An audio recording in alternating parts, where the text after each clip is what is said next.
పట్టిందిలే కనుక. దయ్యమా? కండ్లేదు కనుక కలర్ మారినాయా? ఈసారి వరుణ్ తేజ్ బ్లాక్ బస్టర్ కొట్టేశాడు. Varun Tej mass acting. Super cinema, mega comeback. చాలా బాగుందండి. వారినా కమ్బ్యాక్ మూవీది. మెగా ప్రిన్సీ వరుణ్ తేజ్ కొనిదెల హీరోగా యువ కథాయనిక రితికా నాయక హీరోయిన్ గా నటించిన తాజా చిత్రం కొరియన్ కనకరాజు నిర్మించారు. హర్రర్ కామెడీ, యూత్ఫుల్ ఎంటర్టైనర్ అంశాలను మేళవిస్తూ తెరకెక్కించిన ఈ సినిమాకు ఎస్ తమన్ సంగీతం అందించగా మనోజ్ రెడ్డి సినిమాటోగ్రఫీ బాధ్యతలు నిర్వహించారు.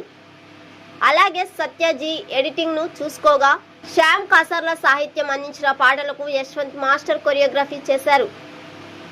టీజర్ ట్రైలర్ పాటలతో ప్రేక్షకుల్లో మంచి అంచనాలు పెంచుకున్న ఈ చిత్రం ఆగస్టు ఈ రోజు ప్రపంచ వ్యాప్తంగా థియేటర్స్ లో గ్రాండ్ గా విడుదలైంది. అయితే విడుదలకు ముందే పలు ప్రాంతాల్లో నిర్వహించిన ప్రత్యేక ప్రీమియర్ షోలు వేశారు. ఈ ప్రీమియర్ షోలు చూసిన ప్రేక్షకులు కొరియన్ కనకరాజు గురించి ఎలాంటి అభిప్రాయం వ్యక్తం చేస్తున్నారు, పబ్లిక్ టాక్ ఎలా ఉంది, కొరియన్ కనకరాజు తొలి